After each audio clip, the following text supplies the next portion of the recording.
Slick back. No, slick back. That's what I said. Slick back. No, nigga, I'm a pimp named Slick back. Pimp named Slick back. Pimp named Slick back. Nigga, are you deaf? I'm a pimp named Slick.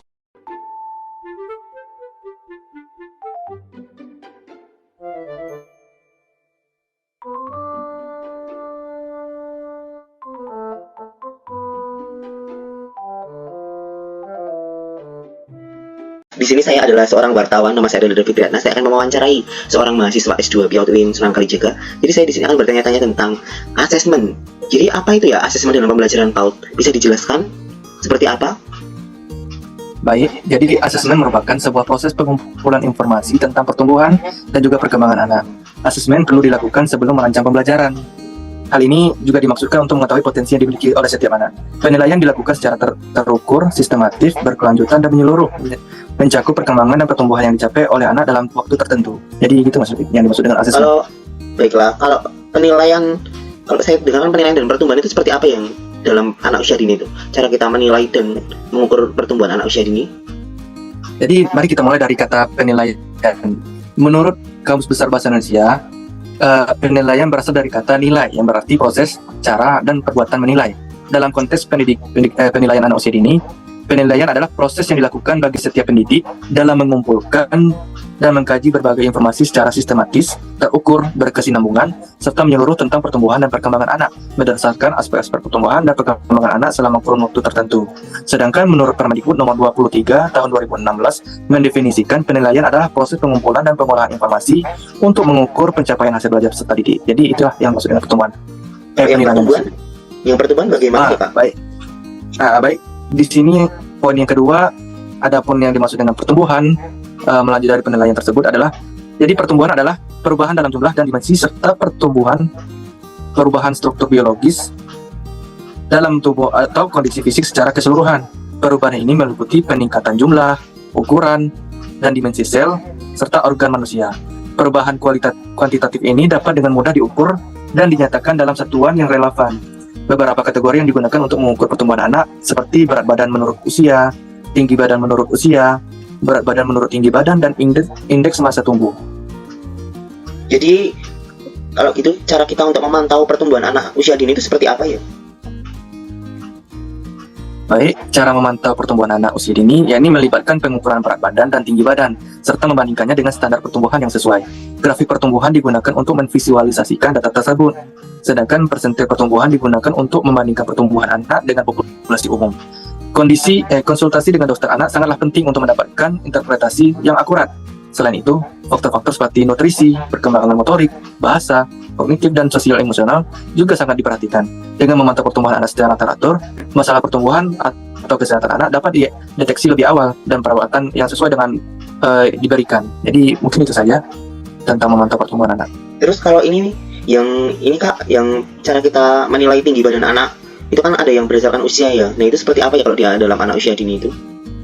Dalam penilaian tinggi badan anak menurut usia adalah metode untuk memantau pertumbuhan fisik anak, yakni dengan membandingkan tinggi badannya dengan standar yang telah ditetapkan. Standar ini didasarkan pada data pertumbuhan anak yang sehat dan digunakan dalam grafik pertumbuhan. Persentil pertumbuhan digunakan untuk mengklasifikasikan posisi tinggi badan anak dalam populasi umum. Penilaian ini penting untuk diidentifikasi masalah pertumbuhan dan memastikan perkembangan anak berjalan normal dan efisien. Faktor seperti genetik, nutrisi, kesehatan umum, aktivitas fisik, dan lingkungan dapat mempengaruhi pertumbuhan anak. Penting untuk berkonsultasi dengan dokter anak dalam melakukan penilaian ini. Jadi penilaian tinggi badan anak berusia itulah yang sangat penting untuk dilakukan. Kalau yang berat badan anak itu bagaimana ya cara kita? Apakah kita tinggal menimbang gitu? Atau bagaimana kalau dalam anak usia dini cara kita menilainya? Jadi penilaian berat badan anak menurut usia adalah dengan membandingkan berat badan anak dengan standar pertumbuhan yang sesuai untuk kelompok usia tertentu. Dilakukan melalui grafik pertumbuhan dan persentil pertumbuhan. Penilaian ini membantu mengidentifikasi apakah anak berada dalam kisaran berat badan yang normal atau tidak, serta memantau perkembangan pertumbuhannya seiring waktu. Faktor-faktor seperti genetik, nutrisi, kesehatan, aktivitas fisik, dan lingkungan juga mempengaruhi pertumbuhan anak. Konsultasi dengan dokter juga sangat penting dalam melakukan penilaian berat badan anak untuk mendapatkan interpretasi yang akurat. Lalu saya itu juga tahu ya di PAUD itu ada ini kita juga selain menilai lingkar apa tadi berat badan dan tinggi badan, kita juga ada menilai lingkar kepala. Nah itu bagaimana ya Kak? Jadi penilaian lingkar kepala anak melibatkan pengukuran dan evaluasi lingkar kepala untuk memonitor pertumbuhan dan perkembangan anak atau memonitor pertumbuhan dan perkembangan otak secara struktur kepala.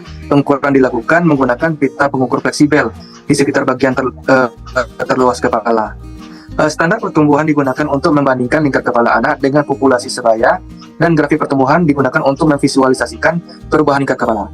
Jadi persentil pertumbuhan mengklasifikasikan lingkar kepala anak berdasarkan populasi dan populasi umum.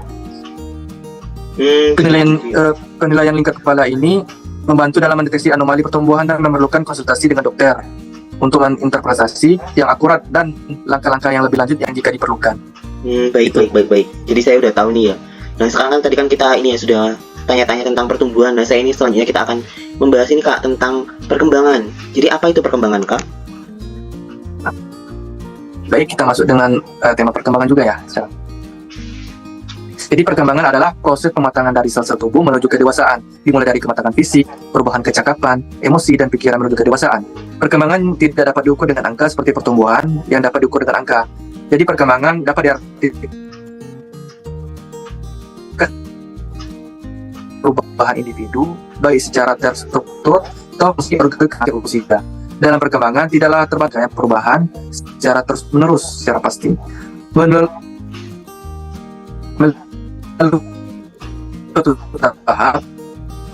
Tahap selanjutnya yang semangat proses involusi, di mana setiap suatu saat akan mengalami penurunan dan kerusakan ketika sudah berada dalam puncaknya hingga menuju kematian. Baik. Jadi saya sekarang sudah tahu ya apa itu perkembangan. Nah, perkembangan anak usia dini jadi yang sudah seperti dijelaskan tadi. Jadi kalau di PAUD itu saya tahu itu ada yang namanya deteksi dini perkembangan anak. Itu bagaimana, bisa dijelaskan? Jadi deteksi dini perkembangan anak dilakukan dengan cara pemeriksaan perkembangan anak secara berkala, apakah sesuai dengan umur atau telah terjadi penyimpangan dari berbagai perkembangan normal. Terdapat 4 parameter yang dipakai untuk menilai perkembangan anak. Yakni yang pertama ada gerakan motorik kasar seperti gerakan atau sikap tubuh. Yang kedua ada gerakan motorik halus seperti menggambar, memegang suatu benda atau lain sebagainya. Yang ketiga ada bahasa, yakni seperti kemampuan merespon suara atau mengikuti perintah atau juga berbicara spontan. Yang terakhir ada kepribadian atau tingkah laku seperti bersosialisasi dan berinteraksi dengan lingkungan. Wah, ternyata banyak sekali yang harus kita deteksi pada anak usia dini dalam hal perkembangannya gitu ya. Lalu apa ya yang menjadikan faktor-faktor yang mempengaruhi perkembangan anak ini setiap anak gitu? Kan ada perkembangannya itu kayak berbeda-beda ya. Kira-kira apa ini faktor-faktornya gitu? Jadi perkembangan anak ini dipengaruhi oleh beberapa faktor, yakni ada 2 faktor yang sebagai faktor utamanya, ini faktor internal dan juga faktor eksternal. Jadi faktor internal adalah faktor yang berasal dari dalam diri anak sendiri, biasanya bersifat bawaan atau faktor internal antara lain seperti ras. Sedangkan faktor eksternal adalah faktor yang berasal dari luar diri anak yang dapat mempengaruhi perkembangan. Secara umum dipengaruhi oleh faktor lingkungan. Faktor eksternal terdiri bagi 3 bagian. Yang pertama ada faktor prenatal yang diliputi oleh gizi ibu hamil, mekanis endokrin, radiasi, infeksi, kelainan imunologi, kelainan embrio, psikologi ibu hamil. Yang kedua ada faktor prenatal meliputi asfiksia, trauma kepala saat proses persalinan, dan prematuritas. Yang ketiga ada faktor postnatal meliputi pendidikan ibu, status gizi anak, konsumsi gizi, penyakit kronis, dan kelainan kongenial atau psikologi orang tua, kelainan endokrin, lingkungan keluarga, stimulasi, dan kerentanan terhadap infeksi. Banyak sekali ya faktornya yang ternyata yang mempengaruhinya. Nah, saya juga penasaran nih, bagaimana cara kita untuk menstimulasi perkembangan anak usia dini? Dalam menstimulasi perkembangan anak usia dini ada proses memberikan rasa cepat dan mendukung untuk mendorong mengenal anak.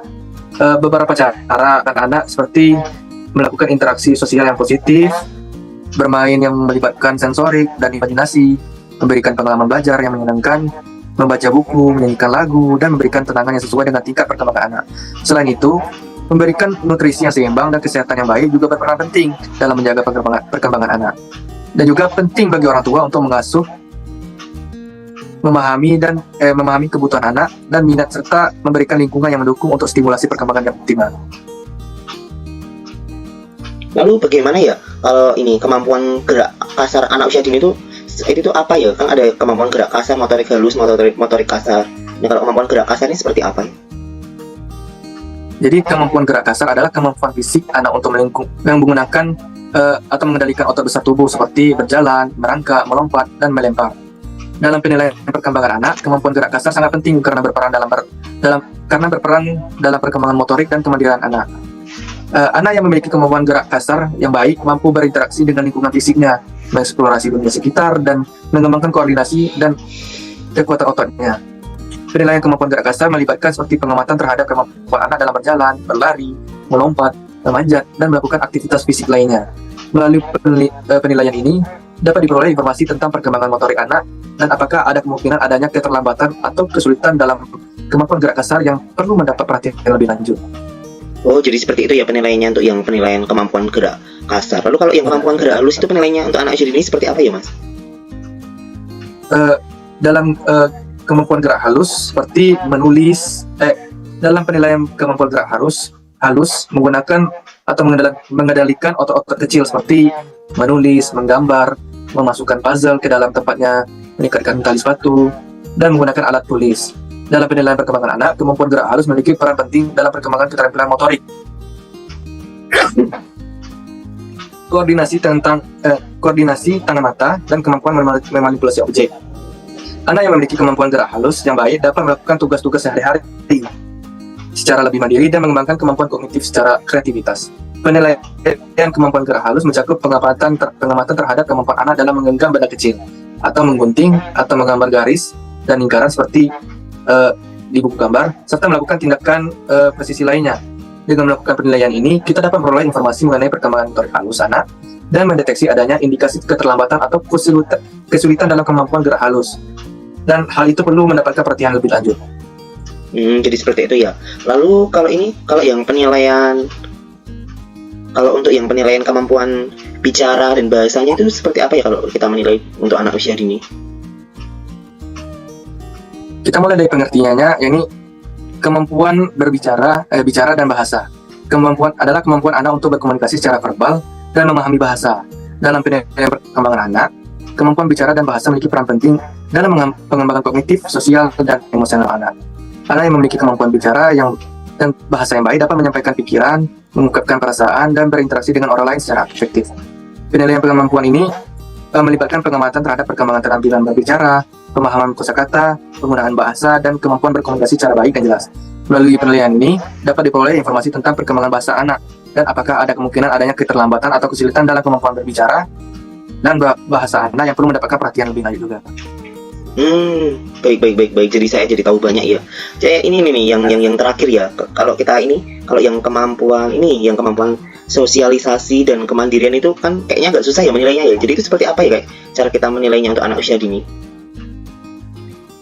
Jadi kemampuan sosialisasi dan kemandirian merupakan kemampuan anak untuk berinteraksi dengan orang lain, membangun hubungan sosial, dan melakukan tugas-tugas sehari-hari dengan mandiri.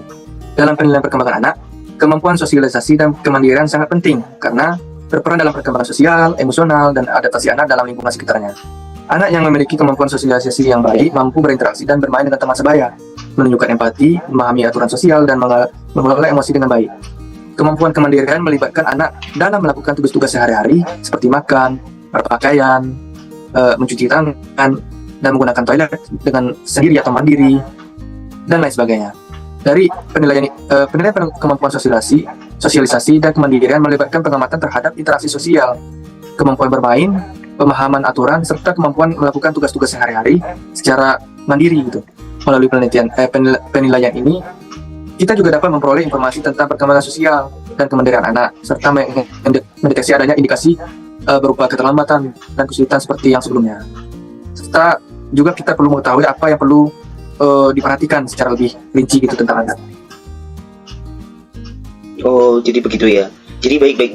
Sebenarnya saya sudah mendapatkan banyak ya informasi tentang penilaian dan perkembangan anak tadi untuk anak usia dini. Jadi langsung saja kita ke materi yang terakhir kita ya, Kak.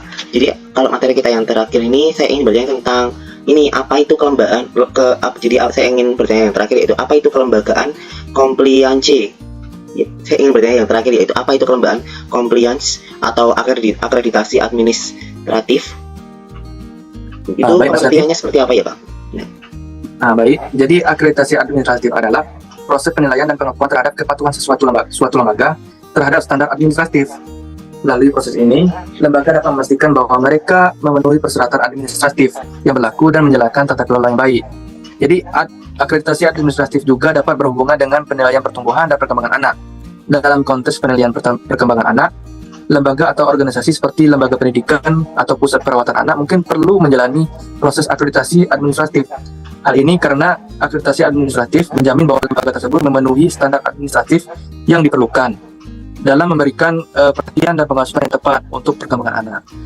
Proses akreditasi administratif dapat memastikan bahwa lembaga memiliki kebijakan dan prosedur yang sesuai untuk mendukung perkembangan fisik, emosional, kognitif, dan sosial anak-anak yang berada di bawah perawatannya. Dengan demikian, akreditasi administratif dapat menjadi indikator penting dalam memilih lembaga yang memberikan perhatian dan fasilitas yang sesuai bagi pertumbuhan dan perkembangan anak dengan baik dan optimal. Mungkin itu. Ada lagi Mas David? Cukup sekian dan terima kasih. Mohon maaf bila ada salah-salah kata.